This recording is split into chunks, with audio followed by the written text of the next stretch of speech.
新闻呢，就是今天中国国家统计局发布数据大家知道中国国家统计局一般都是兑水的，但是呢，数据显示中国70大前 Top 70城市的房价继续下跌。4月份70个大中城市中，各县商品房环比持平或普遍下跌，同比依然呈大幅下跌态势。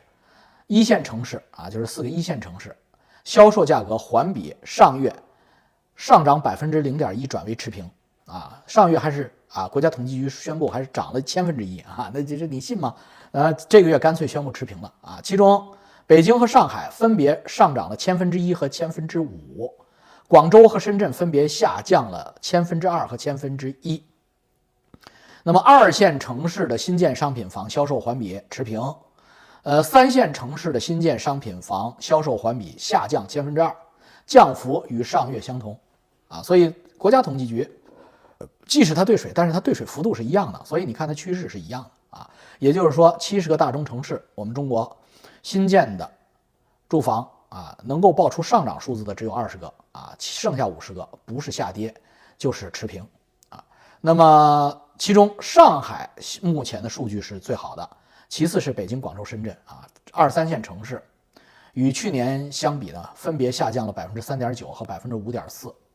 那么这是新房新房二手房方面，依然是上海的数据最漂亮，上涨了1/1000剩下的城市全部都下降广州持平，其他城市下降，尤其是北京领跌，二手房北京领跌，北京的一线城市里边，二手房上个月同比去年下跌了6%不是同比上月下跌了6%深圳下跌3%。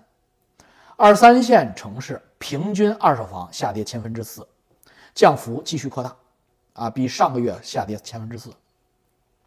那么同比看一线城市的二手房住宅销售价格下降了3.2%其中北京下降1%，上海下降0.6%，广州下降的最厉害，广州下降7.4%，深圳下降3.7%。2、3线城市的二手房住宅销售价格分别下降幅度在2、3线城市超过7%。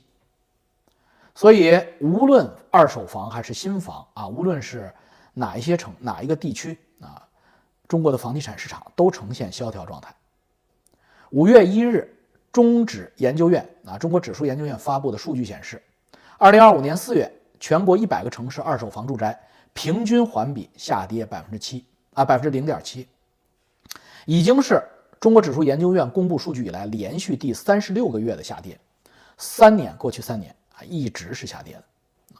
那么据路透社分析，路透社的分析师分析中国的房价自2021年达到峰值以后，目前已经跌幅高达20%至30%，一线城市20%，上海2线城市、3线城市30%以上所以平均中国20%到30%。那么房地产，我很多观众，尤其是新观众还写老王房怎么样？房怎么样我是不是该出手？你看我2004年的文章，我2004年写过文章，就发表在新浪微博上我2004年一个豆腐块文章，老观众、老教友，我老粉丝，有跟随我20多年的粉丝，3000人左右，我管他们叫江东铁粉20多年以前新浪微博时代，他们就是我的粉丝，他们都可以给我作证。2004年我告诉大家，我的原文是这样的：中国的房地产无论如何调控都会上涨。2004年为什么？不是因为中国的经济有多好，而是因为中国大量的人口从农村迁移到城市，从农业人口变为进城打工的打工仔，他们的后代也留在城市上学，甚至转换为城市户口，这形成了第一部分的人口红利。第二部分就是城市人口自身也处于一个生育率高峰，所以中国的城市人口在以飞速发展，所以在这样的一个大的形势下农村人口转移到城市，城市人口全国人口都在生小孩，那么这样一个情况下，无论如何中国的房地产都会上涨，这与你调控不调控没鸡巴屌关系，你调控也只能是压制上涨，每一轮调控都是你购入新房的良好的入市机会。温总理每隔2年就会帮助你制造一次入市机会啊，2、3年、3、4年他就会调控一次。随着央行收紧贷款，增加什么房地产企业的什么贷款难度啊，增加二手房贷款的难度啊，增加新房首付比例这些措施的出台，房地产价格会受到压制，这个时候你赶紧买。那么这篇文章的后半节是这么写的，那么这个趋势是不是会一直持续下去呢？错。你之所以觉得它一直持续下去，那是因为你活得足够短，你目光足够浅。你是3季人嘛，没见过冬天。任何一个市场都不能只涨不跌，所以老王估计现在眼前有3块小平板，两块，一个电脑，一个手机。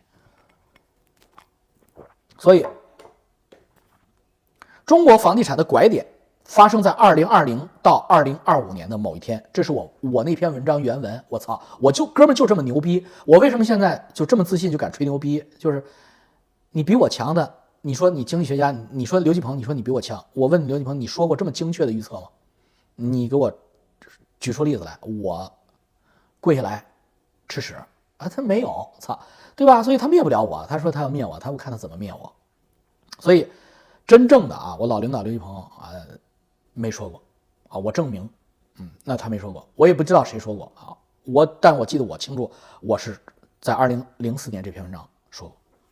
2020到2025的某一天会出现拐点，之后无论怎么调控，房价都会跌。那么这个拐点是什么呢？这个拐点就是中国人口红利结束了，中国人的人口增长率从那一天开始降低，变成负的。一对夫妻生不了2个孩子了，那你人口就会越来越少。你现在平均生育率什么1.几1.1几东亚3国，中国、日本、韩国都这操性，自我阉割人口迅速衰老，迅速老化，迅速他妈的没小孩了没有新韭菜谁买房子呀？所以你无论如何调控刺激都没鸡巴屌用。为什么？房子太多了，老人会老死你盖这么多房子给谁呀？现存的房子，新商品房一套都不要盖了，现存的房子都没办法消化，因为爷爷奶奶、姥姥姥爷、爸爸妈妈全都有房子，现在都是一孩化这个宝贝长大了，他会收很多房子，他有几个屁股他住几套房子，小夫妻俩，这个家族传3套，那个家族传3套，小夫妻俩根本不用买房子，有6套房子。所以这个就是我们中国面临的现实。2020到2025年一定会出现，有没有COVID的，有没有新冠都会出现，有没有习近平都会出现，只不过习近平可能加速了5年，本来是2025年，习近平这么一折腾变成2020年，就是这点，它只能起到这么点作用它就这么一弹的作用。所以大家知道我的观众朋友们可以明确的得到信号不要再买房子了，买房不如租房这个租房不如卖房这个如果房子太多了你可千万别把它当成存款以前的房子可以当成存款，以后的房子全是负资产。国家会慢慢的出台针对存量房的一系列的苛捐杂税，以前没有见过的，现在都会强制出台。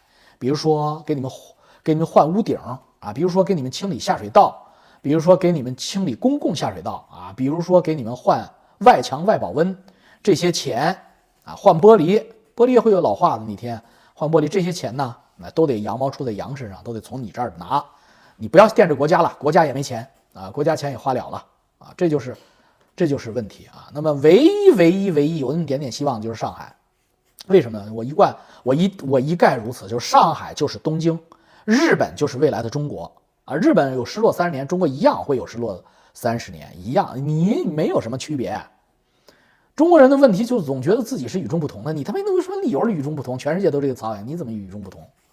所以中国的老百姓呢就是对，房屋养老金没错，他们会收房屋养老金，房产税是一定会上的，因为不收房产税的话，地方政府没钱发工资市政府全靠着县政府全靠着房产税以后因为过去他可以卖地，以后他卖给谁这地卖不出钱来，所以这个房产税、房地产养老金啊，这些全都要你收啊。所以有恒产者恒为韭菜，这个是你这句话还真说对了。以后中国啊，未来30年有恒产者恒为韭菜啊，小心点啊，留1-2套自己住的房子就够了啊。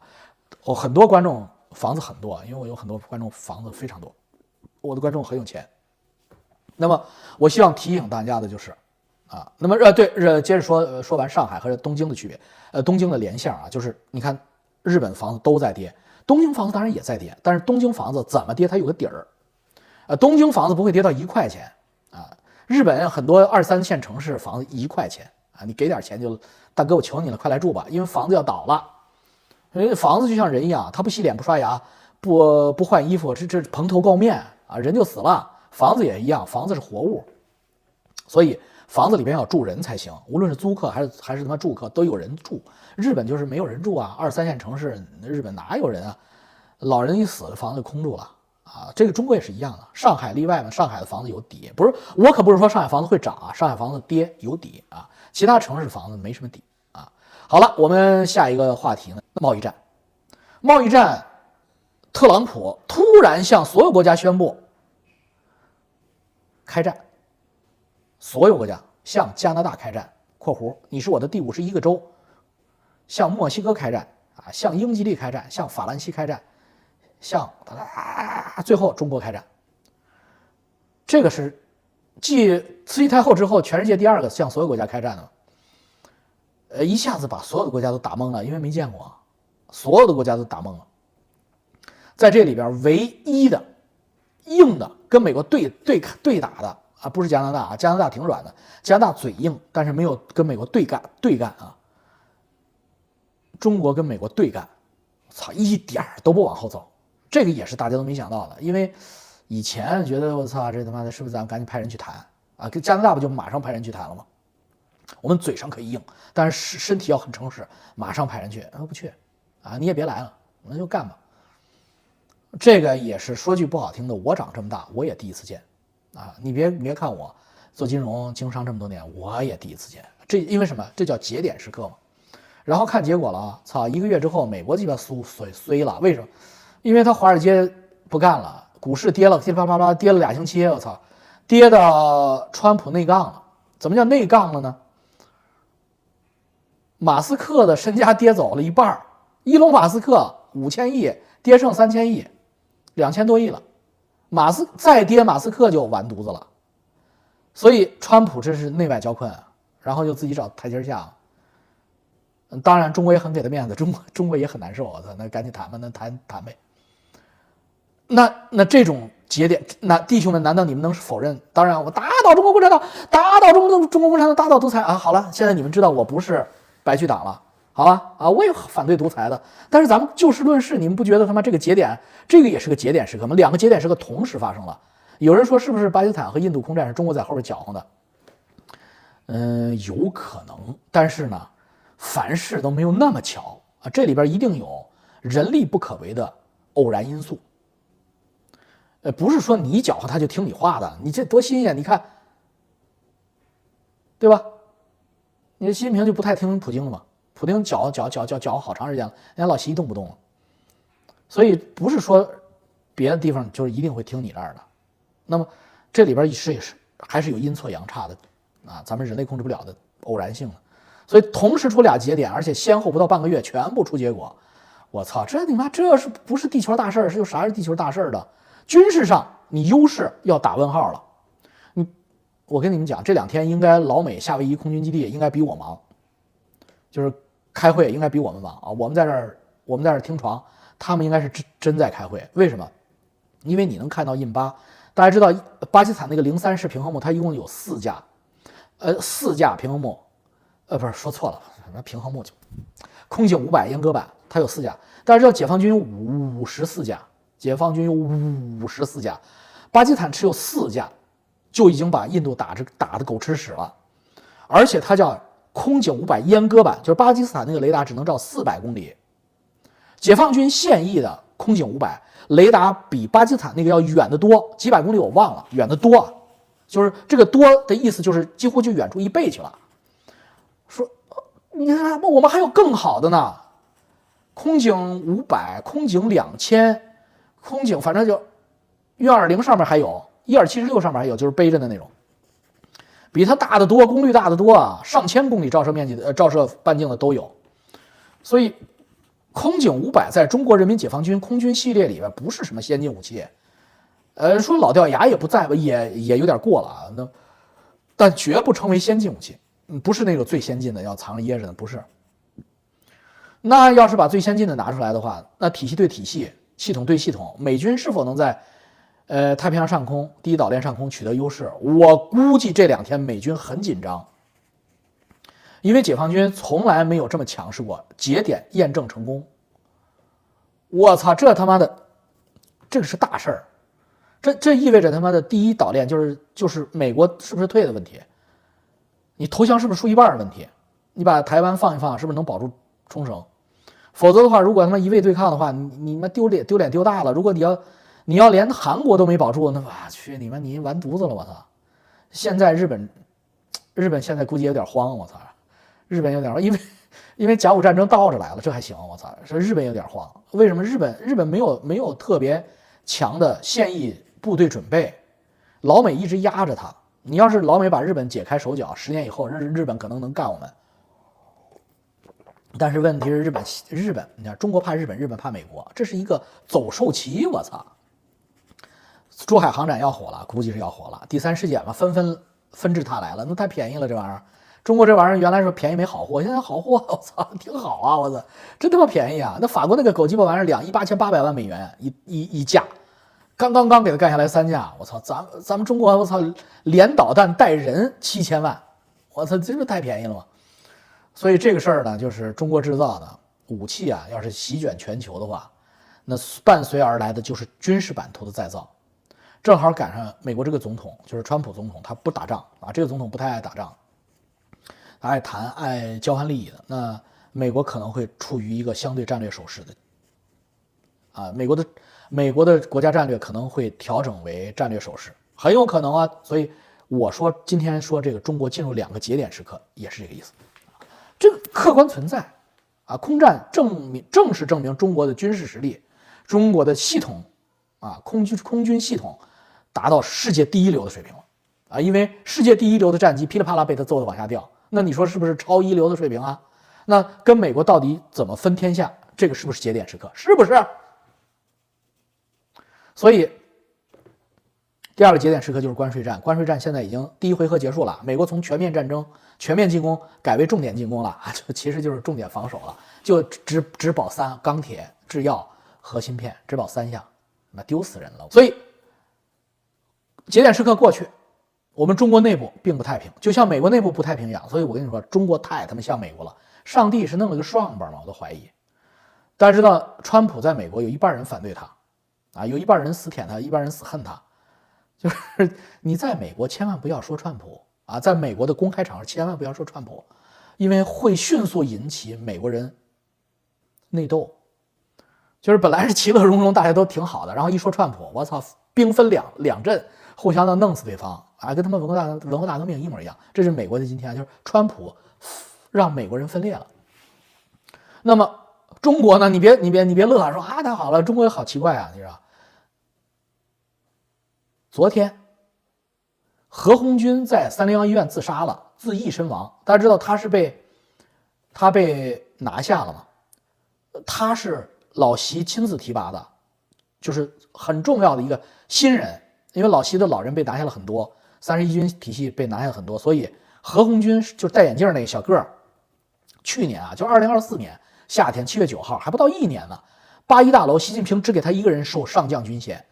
我还看过那个小个儿，习近平又歪着脖子啊，好像何鸿钧欠了他多少钱一样啊。因为老习就是一般都是这种脸，授上将的时候老习不笑的，所以主持中央军委政治工作部日常工作的副主任、常务副主任何鸿钧，中央军委政治工作部就是政工部常务副主任何鸿钧在羁押期间啊自尽，301医院急送抢救无效。不治身亡，60后很年轻啊，而且是习派啊，习派无疑，如此悲惨啊！我操，自杀级，我操，多刚啊！我操，自尽了。大家知道，羁押期间你没办法自尽，因为都是软包房，你怎么自尽啊？很难的。所以这是求死啊，那是一心求死才能自尽成功。我估计是咬舌头之类的，反正就是非常惨烈的方法。那原总政主任是张扬，那当年被老习收拾的时候一样，也是自缢身亡啊。他们这都是被克儿子了，被诅咒了。所以张扬当年死了以后，军报解放军报指张扬畏罪自杀，逃避党纪国法，行径极其恶劣。那我不知道何鸿钧这个后来者是不是也是这个待遇啊？中共中央军委啊，中共中央军委军事委员会政治工作部啊，政工部相当于军委的中组部加中宣部，那就这么重要。他是常务副主任，他负责解放军的宣传啊、笔杆子、组织啊、官儿，包括高级将领的考核、提拔，权力之大不言而喻啊。这是习近平放在解放军内部抓写解放军实权的这么一个人啊。哎，他这一抓起来，现在谁接上？叫张生民啊，接他位置的，现在主管这个位置的叫张生民。张生民可就跟老习一点关系都没有了。所以张生民是什么人？你们查查就知道。张生民老家是哪儿的？你知道了，67岁。张生民是陕西人，他这个陕西可是张友侠那个陕西啊，出身于火箭军2炮。张生民现在张生民呢，全面把持解放军的这个政治工作部的工作啊，67岁啊，那算是老干部。所以老习在这里面啊，很多人嘴硬说老习啊，操，大权独揽啊，江山稳固。那这个稳固这个文法有点不对啊，哪有把自己的人一个个都逼死啊？说这个清洗不分派系，因为所有派系都清洗，你见过这样清洗自己这样频率和这样力度清洗自己人的神经病吗？